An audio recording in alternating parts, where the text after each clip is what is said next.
Hello friends and welcome to our channel Education with Fun, and from today we are going to start with the short stories। और हमारा पहला story है आपका lesson 6 that is an angel in disguise written by T S. Arthur.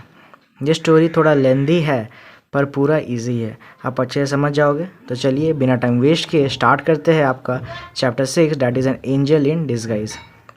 पहले मैं आपको पूरा story बता देता हूँ, उसके बाद मैं आपको कुछ इम्पॉर्टेंट लाइंस और कीवर्ड्स मार्क करवा दूंगा, ठीक है। तो चलिए पहले स्टोरी देखते हैं। सबसे पहले तो ये स्टोरी एक बहुत ही दुखी टोन पर स्टार्ट होता है। ओके, इसमें एक मदर या माँ है। ओके, माँ से पहले हमको इंट्रोड्यूस कराया जाता है। वो अपने घर के सामने मतलब जस्ट अपने दरवाजे के पास मरी पड़ी हुई थी। To be precise the exact word is threshold. Okay, threshold, तो ये वर्ड आप याद कर लीजिएगा, ठीक है। तो वो माँ अपने घर के दरवाजे के सामने मरी पड़ी हुई थी और उसके मरने का कारण था excessive indulgence of alcohols. Okay, तो वो बहुत पीती थी, अल्कोहल ज़्यादा लेती थी, ज़्यादा कंज्यूम करती थी, इसलिए ज़्यादा पीने के कारण उसका मौत हो गया, ठीक है। और उसको अपने गांव में कोई पसंद नहीं करता था, ठीक है। उसको अपने गांव में कोई पसंद नहीं करता था। सब उसका मजाक उड़ाते थे, उसको बहुत क्रिटिसाइज़ करते थे, उसको कोई पसंद नहीं करता था उसके गांव में, ठीक है। पर जैसे ही उसके मरने का खबर पूरे गांव में फैला, ठीक है, तब सब बहुत दुखी हुए और दौड़े दौड़े उसके छोटे से हट यानी उसके छोटा सा घर जो भी था वहाँ पहुँचे। उसके कुल 3 बच्चे थे, ठीक है, उसके 3 बच्चे थे। तो सबसे बड़ा जो था उसका नाम था जॉन, जो कि 12 साल का लड़का था। और उसके बाद जो थी उसकी बेटी, उसका नाम था केट, वो 10 से 11 साल के बीच में थी। और सबसे छोटी मैगी, उसका एज स्टोरी में नहीं बताया गया है, फिर भी आप उसका एज 8 या 9 साल का एज्यूम कर सकते हो, ठीक है। और मैगी एक बेड रिडन चाइल्ड थी, मतलब कि वो खुद से चल नहीं पा रही थी, वो सिर्फ अपने बिस्तर पे ही रहती थी। और ऐसा क्यों? क्योंकि 2 साल पहले वो एक खिड़की से गिर गई थी, तो उसका स्पाइन यानी कि उसके कमर पे बहुत चोट आ गया था, ठीक है। तो उसके कुल 3 बच्चे थे और वही उनका पालन पोषण करती थी, बट अब वो मर चुकी थी। तो अब उसके बच्चों का क्या होगा, यही अभी सबसे बड़ा क्वेश्चन या प्रश्न था, ठीक है। तो फिर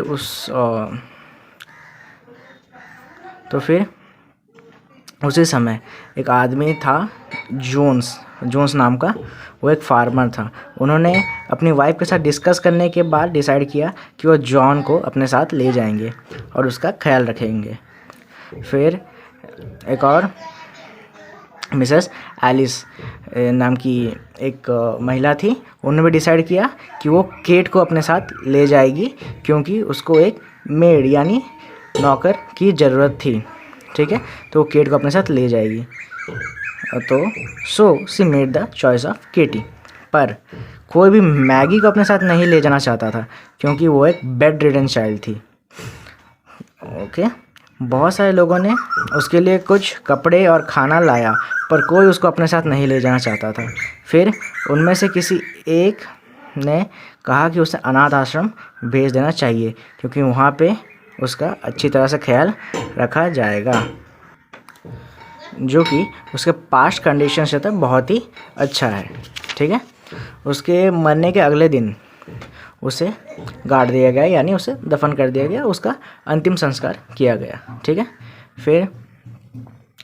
फिर उसके बाद ही फार्मर जॉन को अपने साथ अपने वैगन में बैठा के ले गए और मिसेस एलिस केट को अपने साथ ले गई। फिर भी कोई मैगी को अपने साथ नहीं ले गया, सब एक एक करके उसके घर से जा रहे थे। यह देखकर मैगी बहुत ही डर गई और बहुत ही मुश्किल से अपने आप को एक अपराइट पोजीशन में ले आई और बाहर देखने लगी। फिर तभी जो थॉमसन, जो कि एक व्हील राइट थे, वापस आते हुए दिखे। भले ही वो बाहर से बहुत सख्त इंसान दिखते थे, पर वो अंदर से बहुत नरम दिल और अच्छे इंसान थे। उन्होंने मैगी को अब जो बेड पे लेटी हुई थी उसी बेडशीट से रैप किया और उसको अपने सीने से लगा लिया, मतलब उसको अपने गोद में ले लिया और फिर अपने उस घर से बाहर अपने घर तक लेकर उसे चले गए। उनकी वाइफ जेन थॉमसन, जो कि बहुत ही शॉर्ट टेम्पर थी, मतलब बहुत जल्दी गुस्सा हो जाती थी, वो चाइल्डलेस थी, मतलब उसका कोई बच्चा नहीं था। उन्होंने मिस्टर थॉमसन को अपने हाथों में कुछ लेके आते हुए देखा और बहुत गुस्सा हो गई। वो दौड़ते हुए बाहर आई और अपने हस्बैंड को घर के एंट्रेंस पे ही रोक दिया और पूछा कि आपके हाथों में क्या है। मिस्टर थॉमसन से मैगी और भी उस समय चिपक गई। यह देखकर मिस्टर थॉमसन समझ गए कि वो डर रही है, इसलिए उन्होंने अब उनकी वाइफ के क्वेश्चन का आंसर नहीं दिया, सिर्फ एक लुक दिया जो कि बता रहा था कि रुको, मैं आके तुमको सब समझाता हूँ। और फिर उसको लेकर ऊपर वाले रूम में उसे रख कर वो वापस नीचे आए और फिर अपनी वाइफ से बात की। उनकी वाइफ ने जो थॉमसन से गुस्से में पूछा, क्या तुमने कहीं वही बेड रिडन चाइल्ड को तो अपने साथ नहीं ले आया है? फिर जो थॉमसन ने बोला कि मुझे लगता है कि महिलाओं का दिल तो इतना कठोर नहीं होता है, ठीक है। वो अपनी वाइफ को मनाना चाहते थे कि थोड़ा वो समझे। तो उनकी वाइफ ने रिप्लाई किया, yes, women's heart are not half as hard as men's. ये देखकर जो समझ गए कि वो उनकी बातों को समझ रही है। फिर उन्होंने जल्दी से बोला कि उन्होंने जल्दी से सारी बात अपनी वाइफ को समझाई कि जैसे ही उस औरत का फ्यूनरल हुआ, ओके, तो सब वो जो मैगी थी वो बहुत ही डर गई क्योंकि वो अकेली थी। मैगी क्या, जॉन को फार्मर जोन्स अपने साथ ले गए, मिसेस एलिस ने केट को अपने साथ ले लिया, बट मैगी को कोई नहीं लिया। ये देखकर बहुत ही डर गई थी मैगी और वह घर में अकेली थी, ठीक है। और सब बोल रहे थे कि उसको अनाथ आश्रम यानी कि पुअर हाउस उसे छोड़ देना चाहिए, ठीक है। तो यही करना था सबका, मतलब डिसीजन था कि यही उसको पुअर हाउस छोड़ देना चाहिए। लेकिन वो रात अकेले कैसे बिताएगी, इसलिए फार्मर जोन्स ने उसे अपने साथ यहाँ ले आया। तो वही फिर मिसेस थॉमसन बोली कि तो तुम पुअर हाउस डैड क्यों नहीं गए, या क्योंकि तुम अनाथ आश्रम डैड क्यों नहीं गए, घर में आके क्यों रुके? तो मिस्टर थॉमसन बोले कि वो खुद से चल के तो नहीं जा सकती, किसी के कंधों पे ही वो जाएगी, क्योंकि वो एक बेड रिडन चाइल्ड है, तो खुद से तो चल नहीं सकती, उसको किसी को गोद में लेकर ही जाना पड़ेगा। और आज बहुत रात हो चुका है, आज तो वो नहीं जा पाएगी, इसलिए मैं उसे घर ले आया। और तो फिर उसकी वाइफ पूछी, तो तुम क्यों चलते नहीं रहे, why did you stop at our house? तो फिर मिस्टर थॉमसन ने बोला कि हमको पहले गार्जियन से परमिशन लेना पड़ेगा, उसके बाद ही हम उसको जाके अनाथ आश्रम में छोड़ सकते हैं, ठीक है। तो उसने कहा कि मैं कल ये सब कर दूंगा, बट मिसेस थॉमसन बोली ये सब काम को कल तक क्यों टालना, आज ही सब ख़त्म करो। फिर जो थॉमसन ने थोड़ा बाइबल का रेफरेंस दिया कि जीसस ने बोला है कि अगर हम किसी चाइल्ड को 1 कप ऑफ वाटर भी अगर देंगे तो वो खाली हाथ नहीं जाए, उसको कुछ ना कुछ गिफ्ट या सरप्राइज़ ज़रूर मिलना चाहिए। तो ये तो बहुत छोटा सा काम है एक रात तक उसको रखना, तो ये हम क्यों नहीं कर सकते? तो ये सुनकर जो वाइफ थी उसकी, वो थोड़ा शांत हुई, ठीक है। तो उन्होंने बोला ठीक है, आज रात तक की बस, कल तुम इसको अनाथ आश्रम छोड़ आओगे। तो ये कहकर जो थॉमसन वापस अपने दुकान, जो वो व्हील राइट थे, तो वो वापस अपने काम पे चले गए। शाम का वक्त था, वो वापस अपने काम पे चले गए, ठीक है। और जेन थॉमसन उनकी वाइफ घर में चले गई, ठीक। जेन थॉमसन, जो थॉमसन की वाइफ, वो मैगी के कमरे में चले गई थी, ठीक है। और वो उससे कुछ बातचीत कर रही थी और जो थॉमसन वो अपने दुकान पे थे। फिर जब शाम का वक्त हुआ तो वो वापस घर आए। अंधेरा हो चुका था, तो वो जब आए तो उन्होंने खिड़की से ही देख लिया कि जो रूम में मैगी है वही रूम से लाइट, वो रूम में लाइट जल रहा है और मैगी थोड़ा अपराइट पोजीशन पे है और उसकी वाइफ जहाँ पे विंडो है वहाँ पे वो बैठी हुई, उसका बैक दिख रहा है विंडो से, ठीक है।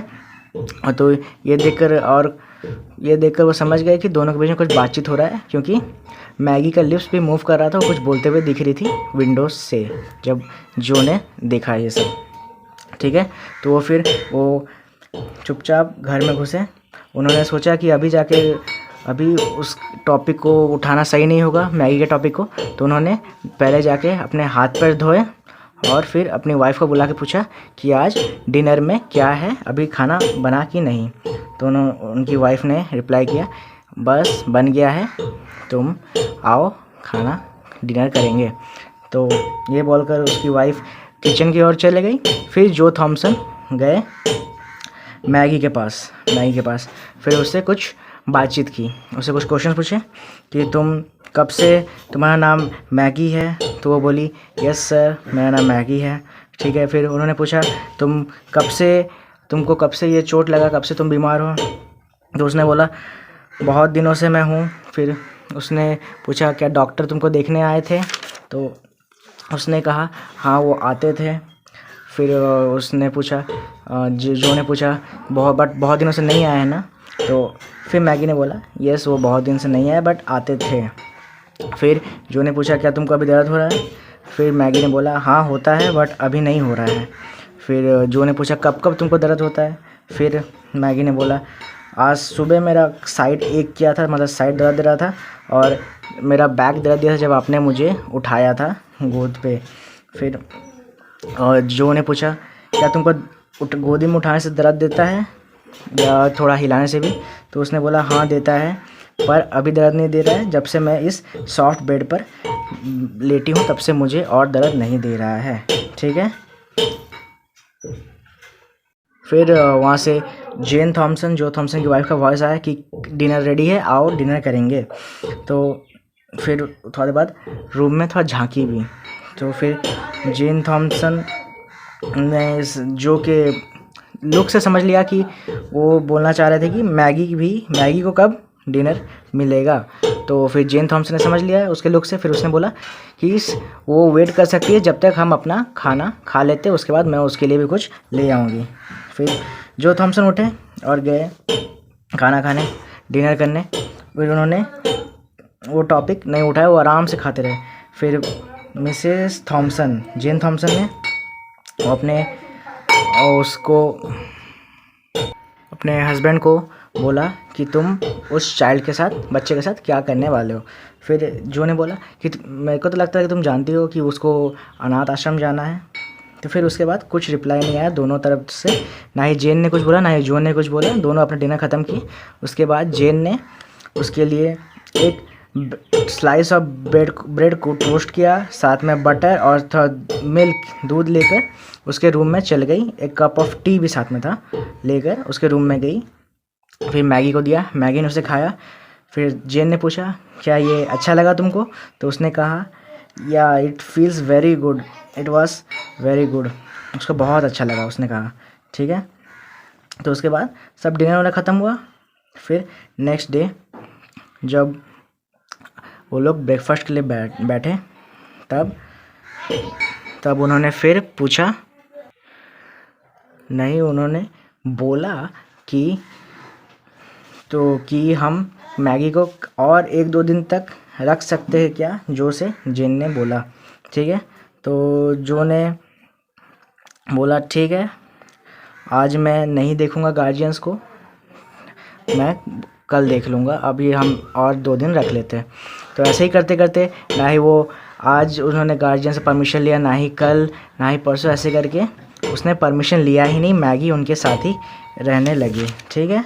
तो उसके बाद वही बताया गया है कि कैसे एक सिक चाइल्ड के आने से जो जेन थॉमसन के बिहेवियर में कितना चेंज आ गया। दोनों जेन और जो चाइल्डलेस थे, उनके पास कोई भी बच्चा नहीं था उनका खुद का, तो उनका घर बहुत ही सूना रहता था, बहुत ही दुखी टाइप का माहौल रहता था हमेशा घर में। बट एक बच्चे के आने से घर में कितना खुशहाली का माहौल हो गया, दोनों कितने खुश रहने लगे। जेन थॉमसन के बिहेवियर में कितना चेंज आ गया, वो भी एक अच्छी मदर के तरह बिहेव करने लगी, उनका हार्ट भी बहुत अच्छा हो गया।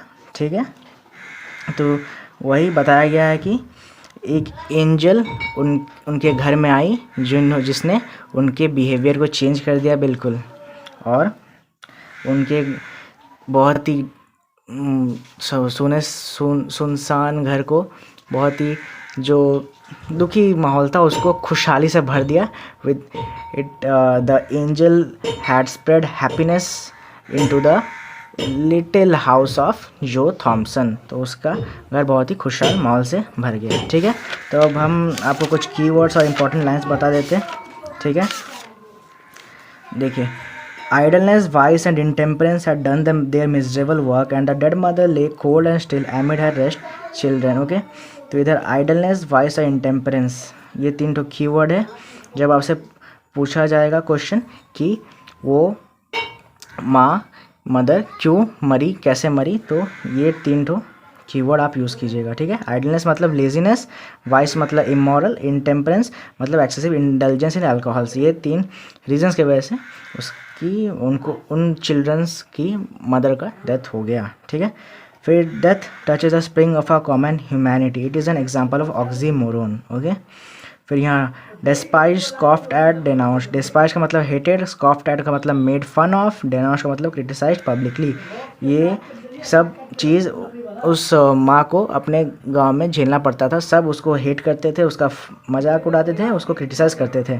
ओके, फिर pity took the place of anger and sorrow of denunciation, it is an example of metaphor. ठीक है, half starving children, 3 in number. Of these, John, the oldest, a boy of 12, was a stout lad, able to earn his living with any farmer. Kate, between 10 and 11, was a bright, active girl, out of whom something clever might be made if in good hands. But poor little Maggie, the youngest, was hopelessly diseased. 2 years before, a fall from a window had injured her spine, and she had been not able to leave her bed since, except when lifting the arms of her mother. Okay, तो ये तीनों children का description है, इसको आप learn कर लीजिएगा बिल्कुल इन्हीं वर्ड्स में, ताकि आपको फुल मार्क्स मिले। ठीक है, फिर what is to be done with the children, it was a chief question. जब उसकी उन तीनों बच्चों की माँ मर गई, तब ये क्वेश्चन था, जब पूछा गया था कि उन बच्चों के साथ क्या होगा। फिर after considering the matter and talking it over with his wife, farmer Jones said that he would take John and do well by him. Okay, Mrs. Alice, who had been looking out for a bound girl, concluded that it would be charitable in her to make choice of Katie. Okay, तो ये दो ठो ये जो lines है, इसमें बता रहा है कि कौन किसको लेके जा रहा है, इसको आप लर्न कीजिएगा। ठीक है, फिर mother's broad cast off garments and removing her soiled wrecked clothes dressed in a clean attire. Okay, ये लाइनें बता रहे हैं कि उसकी माँ के मरने के बाद मैगी के लिए उनके नेबर्स ने क्या क्या किया, तो इसको भी आप लर्न कीजिएगा। फिर the poor house is a sad place for a sick and helpless child. Okay, फिर she will be kept clean, have healthy food and be doctor, which is more that can be said of a past condition. ये जो 3 ठो lines है, kept clean, have healthy food and be doctor, ये 3 ठो आपके की words है। Okay, ये 3 रीजंस है कि क्यों उसको पुअर हाउस या अनाथ आश्रम भेज देना चाहिए, जो कि विलेजर्स ने दिए थे। फिर the day following the day of death was made the day of burial. Okay, फिर farmer Jones after coffin was taken out placed John in his wagon and drove away. Farmer Jones ने John को अपने wagon में बैठा के ले गए। फिर just beyond the threshold Joe Thomson the wheelwright paused and said to the blacksmith wife. जब जो थॉमसन और ब्लैकस्मिथ की wife was the two were the last person to leave the hut of Maggie. Okay, उसके बाद he liked children and was pleased to have them come to his shop, where slates and wagons were made or mended for the village lads without a draft on the hottest expenses. Okay, तो यहाँ पे जो Thompson के बारे में बोला गया है कि वो बहुत ही बच्चों को बहुत पसंद करते थे, और वो अपने शॉप में क्या क्या करते थे वो सब दिया गया। ठीक है, फिर then he wrapped her with the gentleness almost of a woman the clean bed clothes which some neighbour had brought and lifting her in his strong arms bore her out into the air and across the field that lay between the hovel and his home. Okay, तो ठीक है, यहाँ पे बताया गया है कि कैसे उन्होंने बिल्कुल एक माँ की तरह मैगी को अपने उठाया, उसको अच्छे से सीने से लगाया और उसको उसके अपने घर तक ले गए, ठीक है। फिर Joe Thomson's wife who happen to be childless, Jane Thomson, okay. Joe Thomson की वाइफ का नाम था जेन थॉमसन। फिर उसके बाद यहाँ पे फूल्स एरेंड जो दिया है, इसका मतलब होता है a task that has no hope of being completed successfully. जो भी काम जिसका सक्सेस होने का कोई चांस नहीं, उसको हम बोलेंगे फूल्स एरेंड। यहाँ पे जो सेवियर दिया है वो जीसस का रेफरेंस है, ठीक है, सेवियर। और यहाँ पे नाम दिया है जो कि वाइफ का जेन, ठीक। फिर pair of bright large bright eyes looked up at him from the snowy bed, looked at him tenderly gratefully and pleadingly, ठीक है। जब जो थॉमसन आके बैठे मैगी के पास काम करने के बाद, तब उसके बारे में बताया गया है कि वो कैसे जो क्यों देख रही थी, tenderly, gratefully and pleadingly, okay. This are the 3 keywords, okay, that you should learn. Next, यहाँ पे जो half first score of years है, इसका मतलब होता है 10 ईयर्स, ठीक। फिर ये लास्ट पैरा बहुत इंपॉर्टेंट है, आप इसको पूरा ये लर्न करना पड़ेगा। It had been dark and cold and miserable there for a long time, just because his wife had nothing to love and care for out of herself, and so became sore, irritable, ill-tempered and self-afflicting in the desolation of a woman's nature. Now the sweetness of that sick child, looking ever to her in love, patience and gratitude, was so honey to her soul, and she carried her in her heart as well as in her arms, a precious burden. As for Joe Thompson, there was not a man in all the neighborhood who drank daily of a more precious wine of life than he. An angel had come into his house disguised as a sick, helpless and miserable child, and filled it और is diary chambers with sunshine of love, okay. तो ये para को पूरा learn करना पड़ेगा। इसमें जो भी कीवर्ड्स है आपको अपने आंसर में यूज़ करना पड़ेगा। जब क्वेश्चन पूछा जाएगा कि मैगी के आने से उसके घर में क्या क्या चेंज आया, उस मैगी के आने से पहले और मैगी के आने के बाद क्या क्या चेंजेस हुआ उसके घर में, जब ये क्वेश्चन आपसे पूछा जाएगा तो आपको इसी पैरा में से कीवर्ड यूज़ करके आपके आंसर्स में डालना पड़ेगा, ठीक है, तब आपको फुल मार्क्स मिलेगा। तो ये पैरा आप लर्न कर लीजिएगा, ओके। तो स्टोरी थोड़ा लेंदी है बट आप आराम से इसको लर्न कर सकते हो, इजी है, समझ जाओगे अच्छे से। तो अब हम नेक्स्ट क्लास में चैप्टर 7 स्टार्ट करेंगे। तब तक के लिए थैंक्स फॉर वॉचिंग।